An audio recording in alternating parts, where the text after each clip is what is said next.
Assalamualaikum warahmatullahi wabarakatuh. Yang terhormat Ibu Alfi Nikmah MPDI serta teman-teman kelas TMC 2021 yang saya sayangi. Di sini kami akan mempresentasikan hasil diskusi kami. Sebelumnya izinkan kami untuk memperkenalkan anggota kelompok kami. Yang pertama, saya sendiri Kamiliat Maloka Mamonto NIM 064 dan teman saya Nusrotin Niswah NIM 075.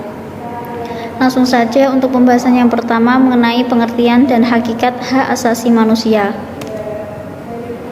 Hak berarti sesuatu yang benar, kewenangan, kekuasaan untuk berbuat sesuatu, atau kekuasaan yang benar atas sesuatu, atau untuk menuntut sesuatu.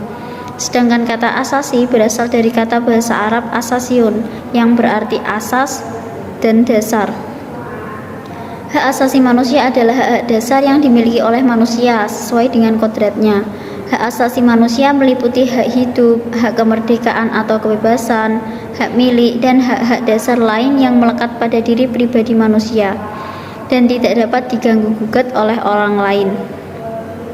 Hak asasi manusia hakikatnya semata-mata bukan dari manusia sendiri, tetapi dari Tuhan Yang Maha Esa. Sebagaimana tercantum di dalam pembukaan hak asasi manusia menurut ketetapan MPR nomor 17/MPR/1988.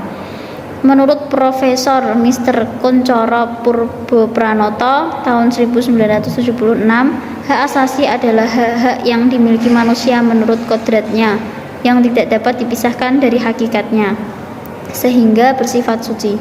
Sedangkan menurut Profesor Dr. Maryam Butiharjo tahun 1978, hak asasi manusia adalah hak yang dimiliki manusia yang telah diperoleh dan dibawanya bersamaan dengan kelahirannya atau kehadirannya di dalam kehidupan bermasyarakat. Beberapa hak itu dimilikinya tanpa perbedaan bangsa, ras, agama, dan jenis kelamin.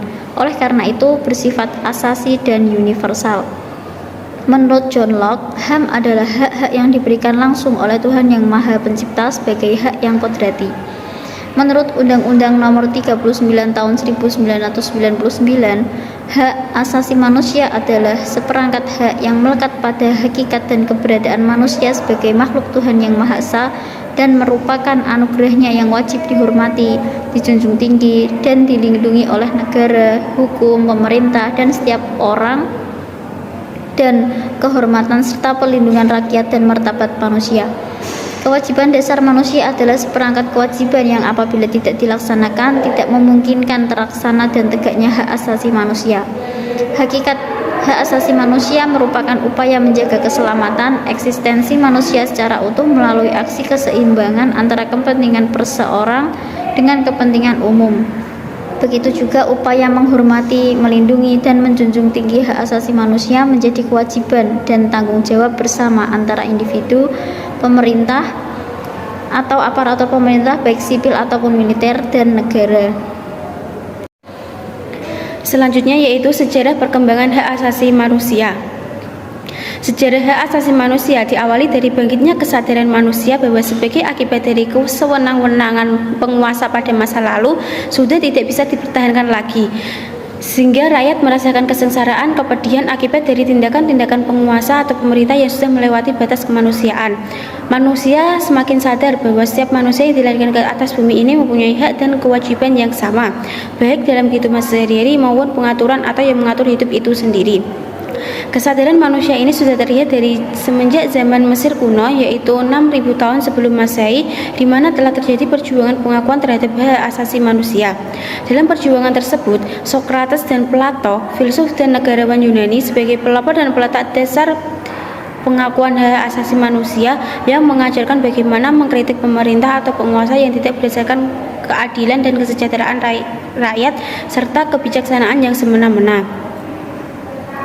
Kesewenang-wenangan Raja Inggris John Lackland dalam pemerintahan sehingga terjadi protes keras di kalangan para bangsawan. Protes tersebut melahirkan sebuah piagam yang dikenal dengan nama Magna Carta, suatu dokumen yang mencatat nama-nama orang bangsawan yang diberikan jaminan perlindungan oleh Raja John Lackland, di mana piagam ini pengertian hak asasi belum sempurna karena terbatas hanya mempunyai perlindungan terhadap hak kaum bangsawan dan gereja saja. Pada tahun 1628, Di Inggris terjadi pertentangan antara Raja Charles I dengan parlemen yang terdiri dari utusan rakyat, the House of Commons, yang menghasilkan Petition of Rights. Petisi ini membuat ketentuan bahwa penetapan pajak dan hak-hak istimewa harus dengan izin parlemen dan bahwa siapapun tidak boleh ditangkap tanpa tuduhan-tuduhan yang sah. Perjuangan hak asasi manusia yang lebih nyata pada tahun 1689 ketika Raja Wilhelm III melancarkan revolusi. Revolusi besar ini mengawali babak baru kehidupan demokrasi di Inggris dengan perpindahan kekuasaan dari tangan raja kepada parlemen Rex pada tahun 1689 merupakan suatu undang-undang yang oleh Inggris telah berhasil dalam pemerintahan revolusi dilancarkan sebagai perjuangan hak asasi rakyat, hak asasi. Selanjutnya, perkembangan pemikiran hak asasi manusia di Indonesia. Yang pertama, perkembangan hak asasi manusia di Indonesia. Berkembangnya rumusan hak asasi di Indonesia berawal dari persiapan kemerdekaan, yaitu terbentuknya BPUPKI yang diketuai oleh KRT Rajiman Widyodiningrat yang beranggotakan Soekarno, Muhatta, Supomo, Muhyamin, Abikusno, dan lain-lain. Sidang pertama BPUPKI dilaksanakan pada tanggal 29 Mei sampai 1 Juni 1945 dan sidang kedua pada tanggal 10 sampai 17 Juli 1945. Pada tanggal 7 Agustus 1945 BPUPKI dibubarkan dan dilanjutkan dengan pembentukan PPKI. Hasil nyata dari badan ini adalah lahirnya Pancasila dan Undang-Undang Dasar Negara Kesatuan Republik Indonesia tahun 1945. Pada awal penyusunan Undang-Undang Dasar timbul beberapa pendapat tentang pencantuman dan pernyataan mengenai hak asasi manusia. Muhyamin dan Muhatta setuju dimasukkannya hak-hak asasi ke dalam pasal-pasal UUD dengan alasan bahwa apabila tidak dimasukkan ke dalam UUD, mereka khawatir jika di kemudian hari negara Indonesia menjadi negara kekuasaan atau timbulnya penindasan. Supomo berpendapat tidak dibutuhkan suatu jaminan terhadap hak-hak asasi manusia maupun kemerdekaan individu terhadap negara, sebab pada dasarnya dalam negara integralistik tidak pernah ada pertentangan antara negara dan individu. Soekarno berpendapat dengan hak-hak sosial dan keadilan sosial, manusia bukan saja mempunyai kemerdekaan suara, kemerdekaan memberikan hak suara, mengadakan persidangan dan rapat. Pasal-pasal UUD 1945 tentang HAM yaitu yang pertama, pasal 27 ayat 1 tentang hak atas kesamaan kedudukan dalam hukum dan pemerintahan. Yang kedua, pasal 27 ayat 2 tentang hak atas pekerjaan dan penghidupan yang layak. Yang ketiga, pasal 28 tentang hak berserikat dan berkumpul. Yang keempat, pasal 29 tentang hak atas kebebasan beragama. Yang kelima, pasal 30 tentang hak dan kewajiban bela negara. Yang keenam, pasal 31 tentang hak mendapatkan pengajaran. Yang ketujuh, pasal 33 dan 34 tentang hak atas kesejahteraan sosial. Selain itu, hak-hak asasi manusia juga tercantum dalam pembukaan UUD di tahun 1945. Setelah UUD tahun 1945 diamandemenkan pada tahun 1999, tahun 2000, tahun 2001, dan tahun 2002. Hak-hak asasi manusia dalam UUD 1945 amandemen secara eksplisit diatur dalam pasal 28A sampai J. Selanjutnya yang kedua, perkembangan pemikiran HAM di Indonesia. Pemahaman HAM di Indonesia sebagai tatanan nilai, norma, konsep yang hidup di masyarakat dan acuan bertindak secara garis besar. Pemikiran HAM dibagi menjadi dua periode, yaitu periode sebelum kemerdekaan tahun 1908 sampai 1945 dan periode setelah kemerdekaan yaitu tahun 1945 sampai sekarang. Pemikiran HAM periode sebelum kemerdekaan dapat dijumpai dalam organisasi pergerakan seperti Gerakan Budi Utomo, Perhimpunan Indonesia, Sarekat Islam, PKI, Indis Partai Nasional Indonesia, Pendidikan Nasional Indonesia, dan perdebatan dalam BPUPKI. Sedangkan pemikiran HAM setelah periode kemerdekaan dibagi menjadi 5 periode, yaitu periode 1945 sampai 1950, periode 1950 sampai 1959, periode 1959 sampai 1966, periode 1966 sampai 1998, dan periode 1998 sampai sekarang. Selanjutnya yaitu bentuk-bentuk hak asasi manusia. Profesor Bagir Manan membagi HAM pada beberapa kategori, yaitu yang pertama hak sipil, yang kedua hak politik, yang ketiga hak ekonomi, dan yang keempat yaitu hak sosial dan budaya. Hak sipil itu terdiri dari hak diperlakukan sama di muka bumi, hak bebas dari kekerasan, hak khusus bagi kelompok anggota masyarakat tertentu, dan hak hidup dan kehidupan. Lalu hak politik terdiri dari hak kebebasan berserikat dan berkumpul, hak kemerdekaan mengeluarkan pikiran dengan lisan dan tulisan, hak menyampaikan pendapat di muka umum. Dan hak ekonomi terdiri dari hak jaminan sosial, hak perlindungan kerja, hak perdagangan, hak pembangunan berkelanjutan. Dan selanjutnya yaitu hak sosial budaya terdiri dari hak memperoleh pendidikan, hak kekayaan intelektual, hak kesehatan, hak memperoleh perumahan dan pemukiman. Menurut Profesor Baharudin Lopa membagi HAM dalam beberapa jenis, yaitu yang pertama hak persamaan dan kebebasan, hak hidup, hak memperoleh perlindungan, hak menikah dan berkeluarga, hak wanita sederajat dengan pria, hak anak dari orang tua, hak memperoleh pendidikan, hak kebebasan memilih agama, hak kebebasan bertindak dan mencari suaka, hak untuk bekerja, hak milik pribadi, hak memperoleh kesempatan yang sama, hak tahanan dan narapidana, hak menikmati hasil atau produk ilmu.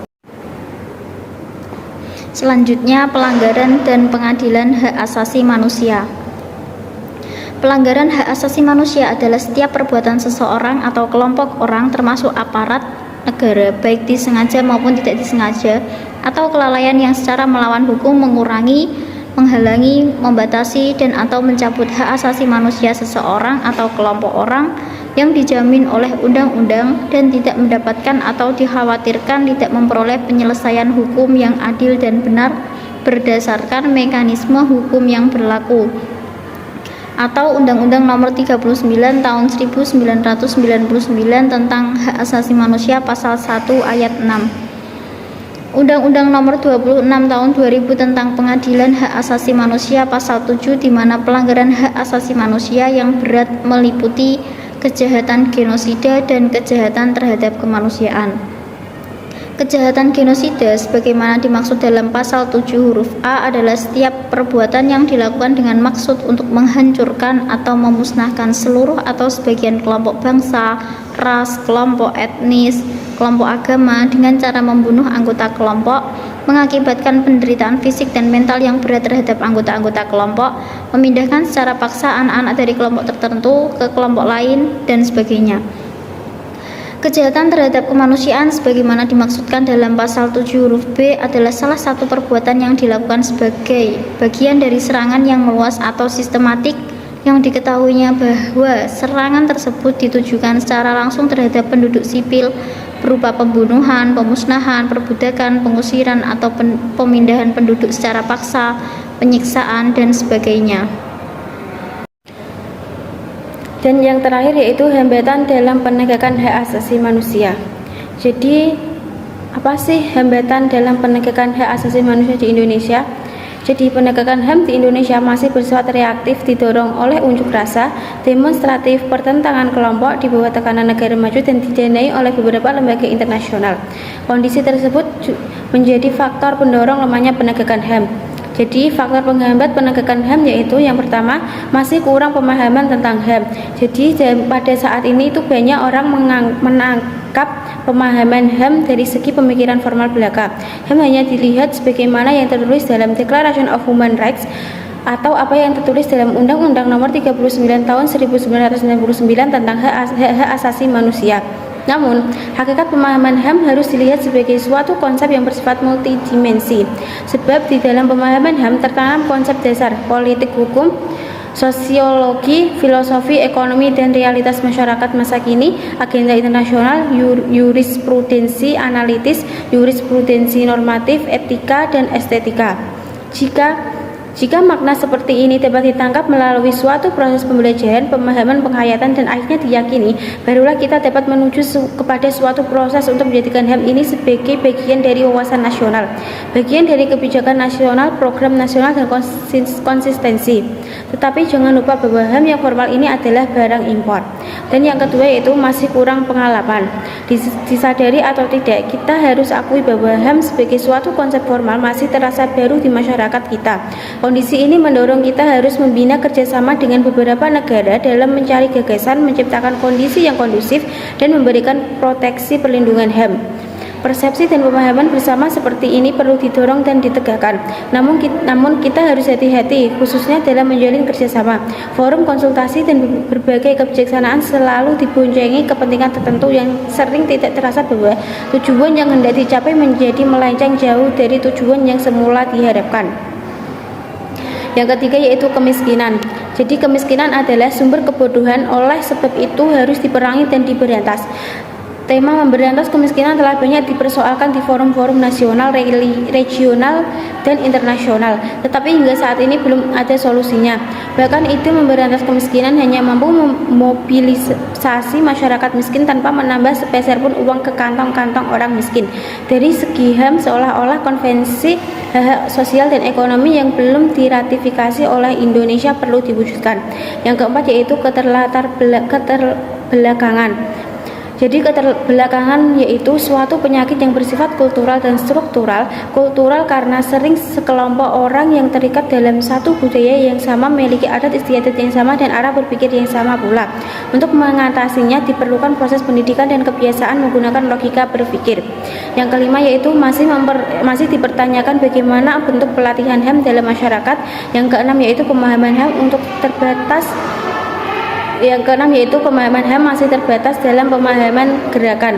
Jadi untuk membangun HAM dalam masyarakat agar menjadi kerukunan berbangsa dan bernegara diperlukan adanya personal pemerintahan yang berkualitas, aparat pemerintah yang bermodal dan bertanggung jawab, terbangunnya publik opini yang sehat dan tersedia sumber informasi yang jelas, terbangunnya suatu kelompok pers yang berani dan bebas dalam koridor menjaga keutuhan bangsa dan negara, adanya sanksi terhadap aparat yang melanggar HAM, tersedianya bantuan hukum atau legal aid di mana-mana, terbentuknya jaringan aparat pemerintahan yang bersih, berwibawa sehingga bersinergi.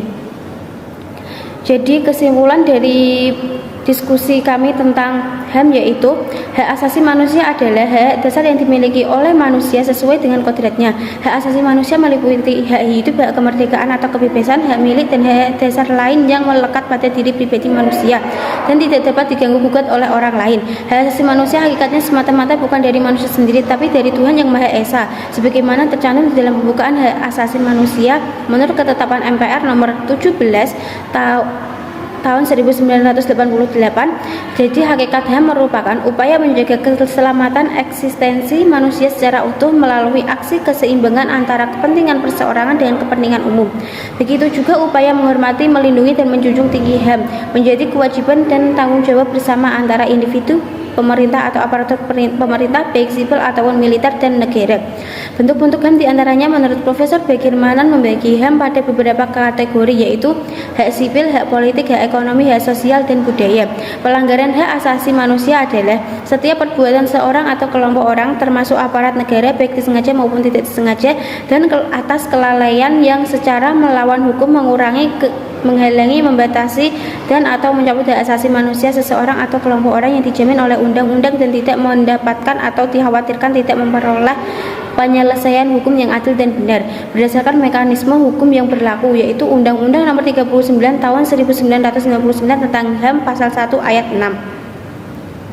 Jadi sekian presentasi dari kelompok kami. Sebelumnya mohon maaf apabila ada kesalahan baik yang kami sengaja ataupun tidak.